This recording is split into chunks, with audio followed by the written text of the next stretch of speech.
Happy ang feelings pag may bunga na ang ating pinaghirapan mga kananay. Harvest na si kananay. Selected lang ang atong gikuha mga kananay kaya wala pa sila nahinog. Yung mga malalaki na. Ang dami ng bunga. Hitik. Sakto sa tubig at sa pataba.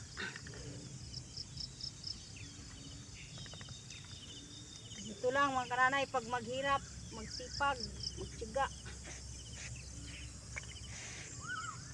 Tiyaga ang pinaka importante pag magtanim ka. Sipagan mo tapos tiyaga. Hirap talaga. Pero may bunga na, happy na. Harvest na. Sa gamay lang ni mga kananay, makabawi-bawi na tani sa itong mga gastos diri. Pang abono. May bunga na ganito, ibang klase. May hapa, may ibang klase din. Klase-klaseng mga bunga nila. Oh, ang haba, ang dami. Di man may makabunglay ron mga kananay kay lapok, basa kayo ang sagbot, hupit ba. Ani nagkalingaw na lang tag harvest ani.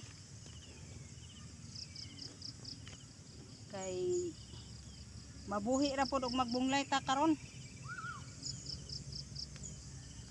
Basang-basa ang mga lupa. Pag mainit na ang panahon, balik sa pagbunglay. Kay lalong lumaki ang mga damo.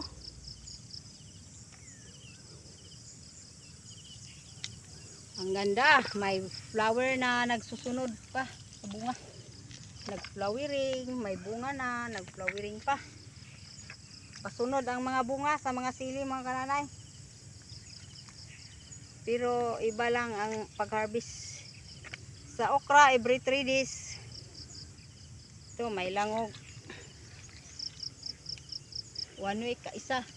Pero murag dili man basta naipanahon mo stop ang ilang bunga. Tsamba na lang ni.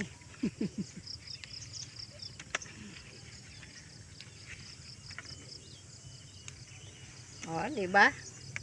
Dugay kay ta makatigom og pang-harvest aning sili. Dugay kay napuno atong balde. Ang haba oh. Ganda. Panghalo sa paksiw or tinula ba or nga sa pang klaseng luto.